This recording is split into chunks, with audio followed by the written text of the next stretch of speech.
दोस्तों, ये कहानी अब अपने सबसे खतरनाक मोड़ पर पहुंच चुकी है। सुगम कौशिक को अब समझ आ चुका था कि ये सिर्फ एक साधारण बदले की कहानी नहीं है। ये कुछ और बड़ा है, बहुत बड़ा। जब अनिल ने 20 साल पुरानी सच्चाई बताई, तो सबके पैरों तले जमीन खिसक गई। उन्होंने अरविंद के साथ एक मजाक किया था, लेकिन वही मजाक उसकी जिंदगी बर्बाद कर गया। और आज वही अरविंद वापस लौटा था, अपना हिसाब बराबर करने। लेकिन असली ट्विस्ट तब आया, जब सुगम ने कहा, ये काली मोहर अरविंद की नहीं है। मतलब कोई और भी है इस खेल में। और तभी सामने आया एक नया नाम, नागेश। एक ऐसा इंसान जो इस पूरे खेल का असली मास्टरमाइंड हो सकता है। अरविंद ने कबूल किया कि उसने सिर्फ बदला लिया है, लेकिन ये पूरा खेल किसी और का है। और उसका मकसद था सुगम कौशिक को इस खेल में खींचना।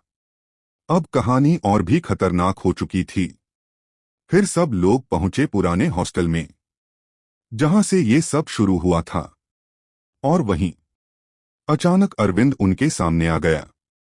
उसने बताया कि उसने हत्या कैसे की, एक ऐसी चाल से जिसे कोई सोच भी नहीं सकता। बर्फ, तलवार और टाइमिंग, सब कुछ प्लान किया हुआ था। लेकिन तभी अचानक लाइट चली जाती है, और जब लाइट वापस आती है, अरविंद गायब। लेकिन वो एक सुराग छोड़ जाता है, पुराना पुल।